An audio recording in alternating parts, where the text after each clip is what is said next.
faire une controverse contre Jean-Louis. C'est moi qui suis jamais allé en safari, c'est la première fois que je fais de la chasse aux grands fauves.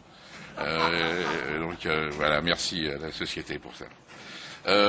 Ceux qui me connaissent un peu savent que je suis plutôt un gars assez positif.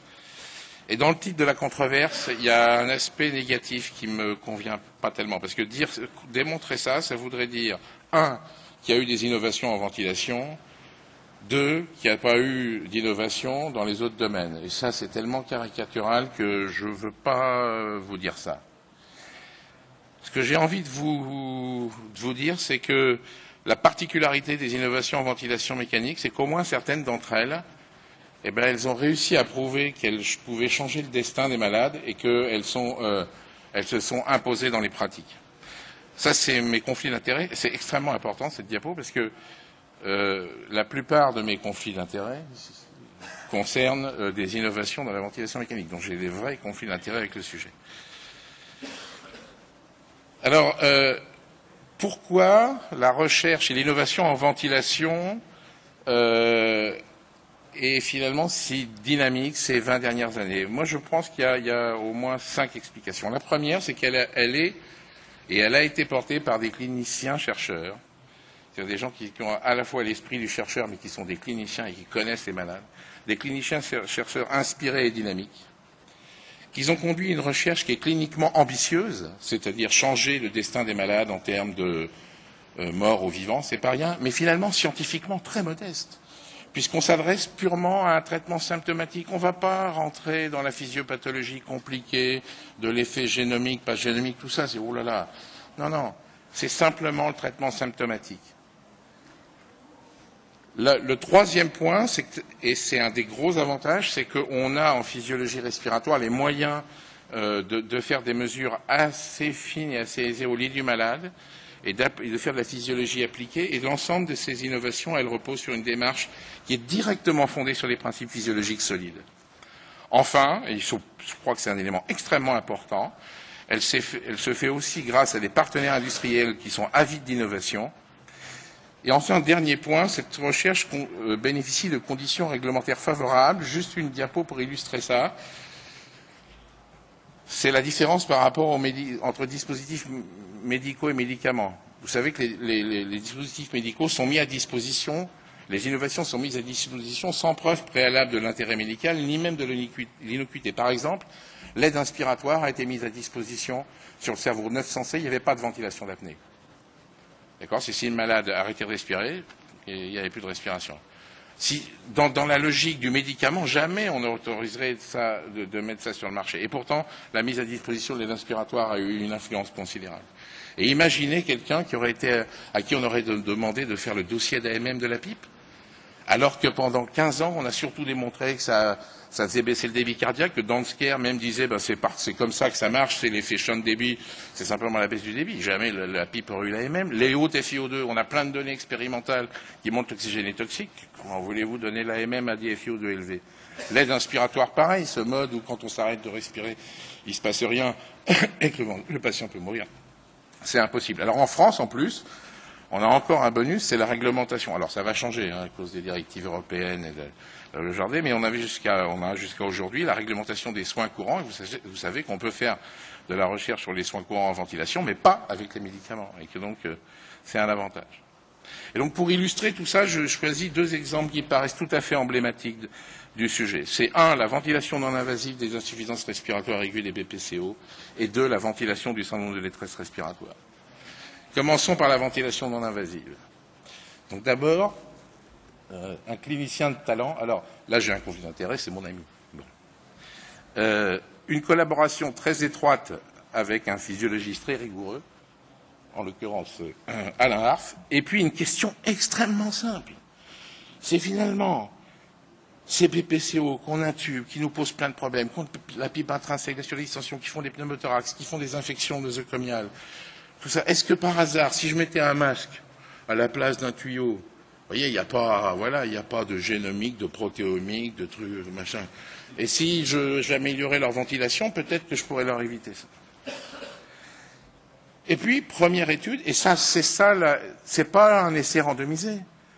C'est une époque, hein, je pense, révolue, où le New England acceptait de publier des papiers physiologiques sur une étude sur 11 malades, 11 BPCO, et Laurent Brochard démontre dans cette étude, avec Alain Harf, que la VNI, l'aide inspirateur au masque, ça permet tout à la fois d'améliorer la ventilation alvéolaire tout en réduisant le travail du diaphragme. Et là, on répond au problème qu'ont ces patients en exacerbation aiguë, c'est qu'ils ont une charge telle qu'ils ne peuvent plus assurer un travail respiratoire suffisant pour éliminer le CO2. Et donc, il construit là les bases, 11 malades, les bases d'une thérapeutique qui avait toute raison de fonctionner. Et il le démontre 5 ans plus tard, il y a un tout petit peu plus de 20 ans. C'est un essai randomisé aux résultats extrêmement spectaculaires. Au passage, c'est moins de 45 malades par bras, donc c'est un tout petit essai, multicentrique certes, mais tout petit, avec une diminution du taux d'intubation tout à fait spectaculaire et un effet très significatif sur la mortalité hospitalière qui passe de 29 à 9%. Et vous savez que cette étude-là, ben voilà, elle a bouleversé la réanimation de ces patients. Donc il y a eu depuis de nombreuses études ultérieures et des méta-analyses multiples qui ont confirmé ces résultats. Comme vous le savez, il y a eu des livres entiers, des congrès entiers, des sessions, des multiples études dans plein d'autres indications, bonnes ou moins bonnes d'ailleurs, parce que moins bien fondées physiopathologiquement, des recommandations internationales très fortes, et surtout l'utilisation, ça c'est les données nord-américaines, c'est un tout petit registre de 7 500 000 admissions sur 11 ans en Amérique du Nord. Alors vous voyez l'augmentation de l'utilisation de la VNI, alors vous voyez ça arrive à 5%, sauf que ça fait plus de 35 000 malades par an aux États-Unis. Et ces 35 000 malades par an, ils reçoivent ce traitement grâce à l'esprit d'innovation de Laurent Brochard. Et encore une fois, ça fait en nombre de vies sauvées un effet absolument considérable. Deuxième exemple qui me paraît assez emblématique, c'est la ventilation du syndrome de détresse respiratoire. Ça, c'est la courbe de Kaplan-Meier, la plus célèbre de l'histoire de la réanimation. C'est le fameux essai ARMA. Je vous rappelle que cet essai, publié en 2000, c'est la première fois que le New England décide de publier en ligne un article avant sa publication papier, 2 mois en disant on ne peut pas priver l'humanité pendant 2 mois de plus de cette information considérable. Quand on fait passer le volume courant de 12 à 6 millilitres kilo, on réduit la mortalité de 10%, ça veut dire qu'on sauve un malade tous les 10 malades. Voilà, étude fantastique et grand essai randomisé positif. Et sauf que ça peut illustrer les affaires recherche en ventilation par les autres. En fait, la RDS Net, leurs 3 premiers essais, c'était pas ARMA. Il y avait 3 essais. Il y avait KARMA, LARMA et ARMA. KARMA, c'était est-ce que le kétoconazole améliore la survie du SDRA? Le kétoconazole, c'était un ancien antifongique qui avait des propriétés antioxydantes. Il y avait des données rétrospectives qui avaient suggéré que ça améliorait le devenir des malades. Ça, c'était intelligent. C'est une étude intelligente, antioxydants, voyez, activation de l'inflammation dans le poumon. Donc, voilà. L'essai LARMA, au passage, cet essai KARMA, tout ça, ils ont été mêlés, c'est des essais de 2. Ça explique pourquoi la plupart des malades dans ces essais, ils ont reçu du Coca-Cola régular 3 fois par jour. Hein. C'est parce qu'en fait, c'était la seule façon de pouvoir diluer le kétoconazole, les gélules de kétoconazole et les faire passer dans la sonde gastrique. Donc en fait, dans l'essai ARMA, c'est petit VT plus Coca-Cola régular. Ensuite, l'essai LARMA. L'essai LARMA, c'était l'isophiline contre... Alors l'isophiline, c'est un médicament incompréhensible. Je pense qu'on a plus vite fait de dire les effets qu'il n'a pas, enfin suspecté qu'il n'a pas plutôt que ceux qu'il a, qui fait plein de choses et tout, et on s'est dit est-ce que ça pourrait améliorer la survie? Ça, c'était les 2 essais intelligents. Ces 2 essais sont publiés, ils sont négatifs. Et puis le 3e essai, c'était l'essai un peu basique. Est-ce qu'en tournant le bouton vers la gauche, je vais améliorer la survie du SDRA? Déjà, alors si c'était politique, mon cher Djilali, ça, c'est une vraie question. Hein. L'idée, c'est est-ce qu'en tournant vers la gauche, on améliore le destin des gens qui souffrent? La question reste ouverte. Mais là, en l'occurrence, c'était plus basique, c'était le SDRA, voilà. Et donc, c'était vraiment basique, sauf que c'était physiologiquement extrêmement bien fondé. C'était fondé sur des données très solides, avec des recherches expérimentales, et notamment la notion de volutrauma développée par Didier Dreyfus, et de l'autre côté, ce SDRA qui était décrit comme un poumon de bébé, un trop petit poumon. Et donc, il y avait des données très solides pour expliquer pourquoi, a priori, en réduisant le VT, je pouvais protéger le poumon et donc améliorer le destin des malades. Et cette étude démontre qu'effectivement, la ventilation qu'on avait dénommée auparavant protectrice protégeait effectivement les patients. Alors, autre question dans la ventilation du SDRA, c'est la PEP.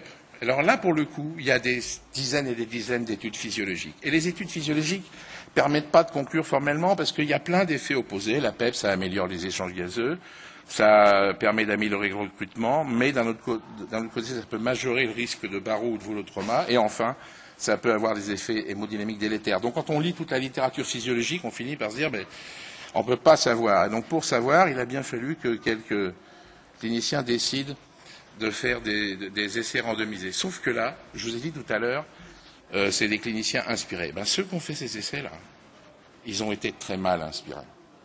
Ils ont commis une erreur colossale. C'est que, simplement parce qu'ils ont copié leurs critères d'inclusion sur l'essai ARMA, ils ont inclus des malades qui avaient des SDRA, soit mild, soit modéré sévère en français, mineur, soit modéré, soit sévère. Et ça, c'était une erreur. Parce que d'abord, la physiologie de l'effet de la pipe dans le SDRA, on la connaissait que dans les formes sévères, parce que tous les études physiologiques, c'est les malades sévères, et ces 1000 d'ARDS, on ne connaissait pas grand-chose. Vous savez, c'est les malades qui ont PO2 sur FO2 entre 300 et 200. Ils ont été inclus dans ces essais. C'est une erreur de fond. Ce d'autant qu'on savait, et Luciano Gattinoni l'avait très bien montré en utilisant scanner, que la plupart de ces malades qui ont un SDRA mineur, ils sont très faibles recruteurs et qu'il n'y a aucune raison de penser qu'ils ont bénéficié de la pipe. Et bien donc, quand on commet une erreur, quand on est mal inspiré, on paye. Et ces 3 essais, ils sont négatifs. Négatifs au sens où ils ne sont pas, je préfère dire non positifs. C'est exactement la même chose.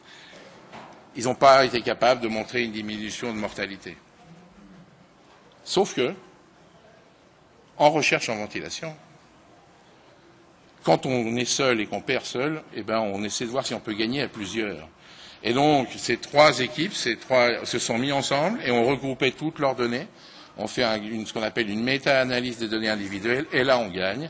Et on montre, comme attendu par la physiologie, encore une fois, c'est physiologiquement fondé, que la haute pipe diminue la mortalité des patients qui ont des SDRA modérés à sévères, et que par contre, elle est délétère chez les patients qui ont un SDRA mineur. Le décubitus ventral. On sait depuis très longtemps que ça améliore la PO2. On sait depuis un peu moins longtemps que ça homogénéise la répartition du gaz dans le poumon du SDRA. On sait depuis encore moins longtemps que possiblement ça peut protéger le ventricule droit. Plein d'effets, tous qui vont dans le bon sens. Et donc, quand on voit ça, on se dit, voilà, on va essayer. Et on essaie, et là, pas de chance, 4 essais négatifs. Avant, je disais, il y a 3 essais négatifs et un essai espagnol. Parce que l'essai de Jordi, Mancebo, voilà, il y avait une tendance assez forte, mais les effectifs étaient, en tout cas, pas de différence de mortalité. Mais ces études, elles prennent des SDRA très globalement tout venant. Et ça, c'est une erreur au plan physiologique, parce que c'est des malades très hétérogènes et tout ça, et puis les modalités d'application ne sont pas parfaites, ça ne marche pas. Sauf que, alors évidemment, les ayatollahs de l'évidence plasmoïdicine vont dire oh là là, vous faites une analyse post-hoc sur un sous-groupe, malheureux. Il vaut mieux dévaliser un supermarché que faire ça. Ça, c'est gravissime, il paraît. Mais sauf que le signal sort. Dans les plus graves, cette méta-analyse, à partir de tous ces essais, elle montre un effet bénéfique. Et donc, vous voyez, il y avait un signal. Et puis, il y a des gens opiniâtres. Et c'est Claude Guérin qui dit, ok, moi je vais refaire. Et il refait, il fait Proceva, où là, il applique des ventilations très standardisées, un décubitus ventral très prolongé, chez des patients sélectionnés comme étant particulièrement sévères, et il montre un effet tout à fait significatif. Et tout ça a abouti à des recommandations très fermes des experts internationaux qui ont été publiées à l'occasion de la publication de la définition de Berlin sur la ventilation protectrice, les niveaux de pipe adaptés au niveau de sévérité et le décubitus ventral. Donc voilà des données très solides. Dernier point, on est à la marge de la ventilation, c'est l'oxygénothérapie à haut débit qui a été commercialisée sous le terme Optiflow, comme le nom de cette poissonnerie. L'oxygénothérapie à haut débit. L'oxygénothérapie à haut débit, c'est une initiative d'un industriel. Et puis il y a des cliniciens qui ont commencé à l'utiliser, qui se sont dit tiens, c'est pas mal, les malades ont l'air mieux, et tout. Et puis il y en a un jeune, motivé, Jean-Pierre Fratt, qui a dit moi je vais me lancer. Il a eu le soutien d'un réseau de recherche et il a fait un essai randomisé. essayant de montrer que ce traitement a amélioré le devenir des patients en insuffisance respiratoire hypoxémique. Et pas de bol, il n'y arrive pas. Son critère de jugement principal, c'était le taux d'intubation. Est-ce qu'on arrive à mieux prévenir l'intubation avec ce traitement qu'avec la VNI, l'oxygène conventionnel? Non. C'est un échec, c'est un essai négatif, sauf qu'en ventilation, même quand on perd, on gagne. Et donc, OK, il n'y a pas d'effet sur l'intubation, mais il y a un bénéfice sur la mortalité. Et ce papier a été accompagné d'un éditorial extrêmement dithyrambique. Donc voilà, pour finir, j'espère vous avoir convaincu que l'innovation en ventilation, sa particularité, c'est qu'elle est allée au bout et qu'elle a démontré son bénéfice pour les malades et qu'elle s'impose maintenant dans le soin. Il y a plein de choses dans les tuyaux. Alors là-dedans, tout ne va pas marcher, hein, c'est sûr. Il y a les modes proportionnels, l'utilisation de la pression œsophagienne, une nouvelle modalité de ventilation de l'arrêt cardiaque, et puis les techniques extracorporelles. Tout ça est en cours et toutes ces études, elles peuvent être menées parce que tout ça est fait dans un esprit collaboratif au sein de réseaux et c'est un élément extrêmement important qui favorise la recherche clinique en ventilation. Je vous remercie.